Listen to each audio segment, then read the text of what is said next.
श्री शिवाय नमस्तुभ्यम। हर हर महादेव। गेल gas office के बराबर में जरोली कला 6 लेन हाईवे के किनारे में फिरोजाबाद में गुरुजी पंडित प्रदीप मिश्रा जी द्वारा चंद्रेश्वर सोमेश्वर शिव महापुराण कथा 14 अक्टूबर से शुरू हुई है। यह 5 दिवसीय शिव महापुराण कथा है जो कि 14 से 18 अक्टूबर तक आस्था और यूट्यूब के माध्यम से दोपहर के 1 बजे से 4 बजे तक देखी जा सकती है। आज मतलब 17 अक्टूबर चौथे दिन की कथा पूर्ण हो चुकी है। आज की कथा में गुरुजी ने बहुत अधिक रोचक पत्र पढ़े हैं, कुछ उपायों की जानकारी दी है। इसके साथ ही गुरुजी ने कल से शुरू हो रहे कार्तिक माह में एक विशेष उपाय को करने को कहा है। अगर आप यह उपाय करते हैं तो आप जीवन में कितनी ही परेशानियों में हो, कितने ही कष्ट में हो, उनसे आप बाहर आते हैं और आपकी सभी मनोकामनाएं पूरी हो जाती हैं। कार्तिक माह का यह गुरुजी का बताया बिल्कुल नया नियम है जो इसी शिव महापुराण कथा में बताया है, जिसे हम आपको इस वीडियो के अंत में करके भी बताएंगे। आज 17 अक्टूबर चौथे दिन की चंद्रेश्वर सोमेश्वर शिव महापुराण कथा जो कि फिरोजाबाद में चल रही थी, इस कथा में गुरुजी ने कुछ 17 उपाय पत्र और उपयोगी जानकारियाँ दी हैं।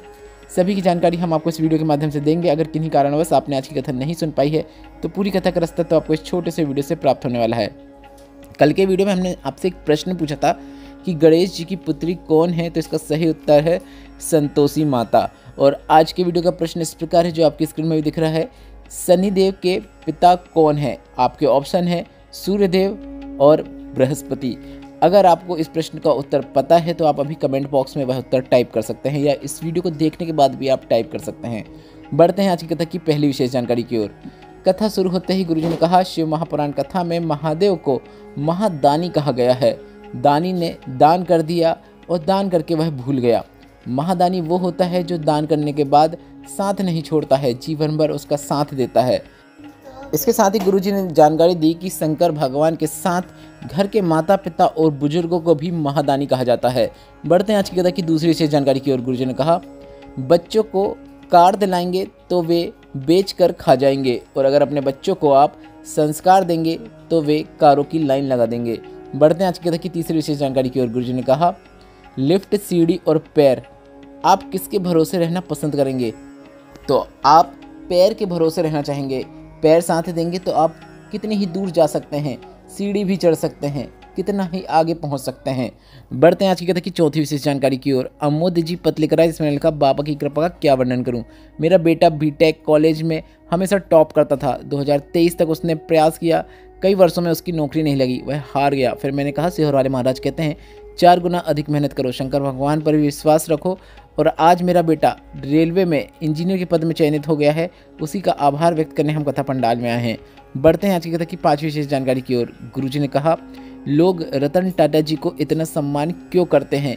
क्योंकि रतन टाटा जी ने अपने पूरे जीवन में इतना दान किया है, इतना पुण्य किया है, और भगवान ने उन्हें उनसे जितना दान किया उससे अधिकतम ही प्रदान किया है। बढ़ते हैं आज की कथा की छठवीं विशेष जानकारी की ओर।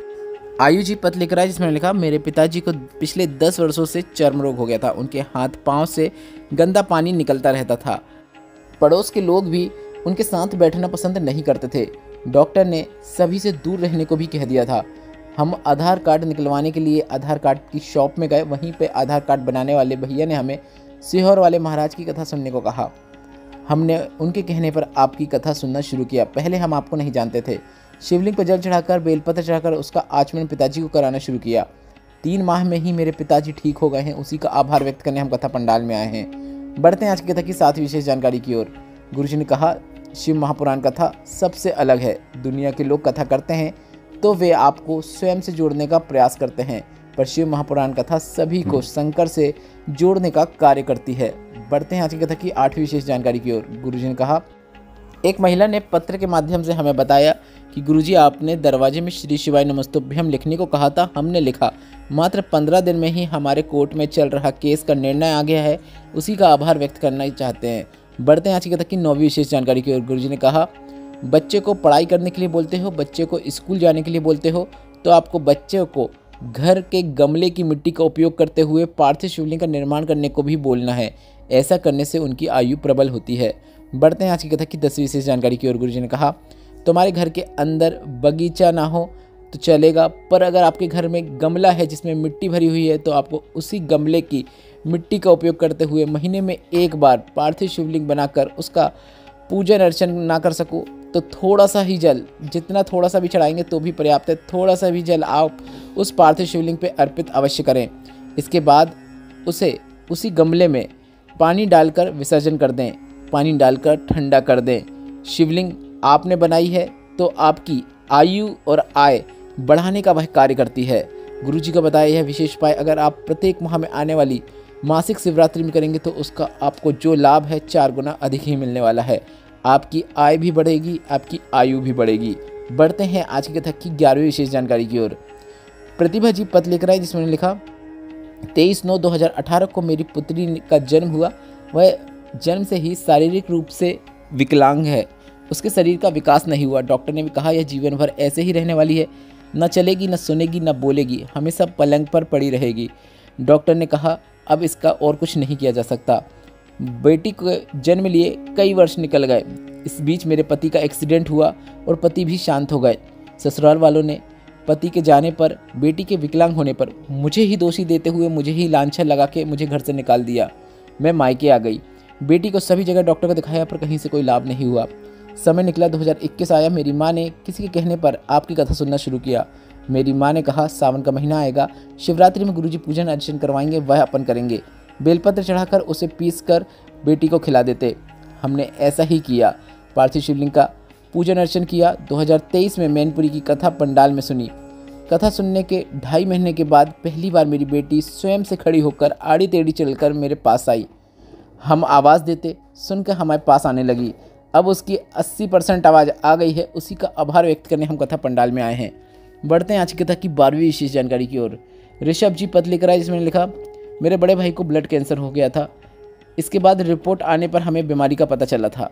ब्लड कैंसर जैसी गंभीर बीमारी का पता चलते ही हम सब बहुत घबरा गए। पता चला कोसी कला में आपकी कथा हो रही है। मेरी बहन ने कोसी कला की कथा काशी विश्वनाथ से प्रार्थना करने के लिए सुनने चली गई। डॉक्टर ने बताया कि 50 दिन हॉस्पिटल में रखना होगा, इसके बाद उनका ट्रीटमेंट चलेगा। हमने सीहोर जाकर कंकर शंकर ले आए, रुद्राक्ष भी ले आए और रुद्राक्ष वाला जल भी देना शुरू किया। 7 दिन में ही उनकी हॉस्पिटल से छुट्टी हो गई। इसके बाद हम उन्हें घर लेकर आ गए। 5 पत्ते शमी पत्र के और 1 बेलपत्र हमने शिवलिंग पर अर्पित करना शुरू किया। पीपल के पत्ते और गंगा जल का प्रयोग किया। बाबा की कृपा से मेरे भाई का रोग ठीक हो गया है। उसी का आभार व्यक्त करने हम कथा पंडाल में आए हैं। बढ़ते हैं आज की कथा की 13वीं विशेष जानकारी की ओर। श्रेया जी पत्र लेकर आए जिसमें लिखा मेरे पिता आर्मी में नौकरी करते थे, किन्हीं कारणों से उनकी नौकरी छूट गई। उसके बाद उन्होंने सेंट्रल फोर्स की तैयारी करी पर उनकी नौकरी नहीं लग रही थी।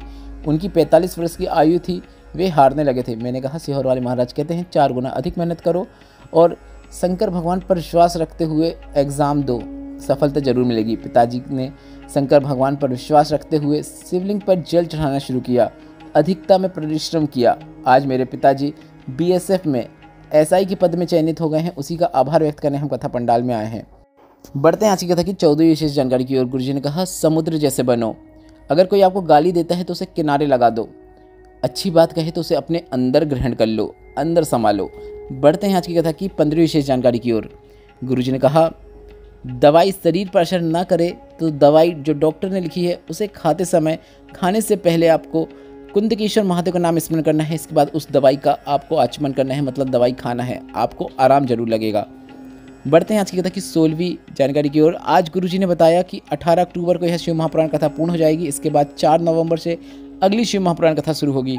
इस बीच लगभग 15 से 16 दिनों का गैप है और इस बीच काफ़ी अच्छे पर्व आने वाले हैं। धनतेरस, दीपावली, नरक चौदस, काफ़ी अच्छे उत्सव आने वाले हैं। लक्ष्मी पूजन होने वाली है। तो गुरुजी ने ऐसी तिथियों को देखते हुए 24, 25, 26 अक्टूबर 3 दिन के लिए गुरुजी ने कहा हम 1 घंटे के लिए लाइव आएंगे। कुबरेश्वर धाम से ही हम लाइव आएंगे। समय की जानकारी हम आपको बाद में बता देंगे। तो आप 24, 25, 26 इन 3 दिनों में लक्ष्मी पूजन, धनतेरस पूजन और रूप चौदस पूजन का महत्व जान पाएंगे, कैसे पूजन करना है जो कि गुरुजी बताएंगे। तो आपको आस्था और यूट्यूब के माध्यम से यह देखने को मिलेगा। समय की जानकारी हम आपको इसी यूट्यूब चैनल के माध्यम से दे देंगे। बढ़ते हैं आज की कथा की 17वीं और अंतिम जानकारी की ओर। गुरुजी ने इसी शिव महापुराण कथा में कार्तिक माह में एक नियम धारण करने को कहा है। अगर आप यह नियम रोज़ धारण कर सकते हैं तो काफ़ी अच्छी बात है। गुरुजी ने तो वैसे रोज़ धारण करने को कहा है, पर कुछ विशेष तिथियों में भी आप यह नियम धारण करेंगे तो उसका लाभ आपको अवश्य प्राप्त होगा। काफ़ी सरल और आसान नियम है। आपको कार्तिक माह में 1 कलश जल सबसे पहले शिवलिंग के ऊपर अर्पित करना है। इसके बाद 1 चावल का दाना आपको शिवलिंग में जो माता अशोक सुंदरी का स्थान होता है वहाँ पर अर्पित कर देना है। बस इतना ही करना है। गुरुजी ने कहा आप पूरे कार्तिक माह में यह नियम धारण करके देखिए, आपकी जो भी मनोकामना है वह आपको कार्तिक माह की पूर्णिमा आते तक पूर्ण होती हुई नजर जरूर आएगी। आज की कथा से अगर आपको आनंद की प्राप्ति हुई है तो इस वीडियो को लाइक करके कमेंट बॉक्स में हर हर महादेव अवश्य टाइप कीजिएगा।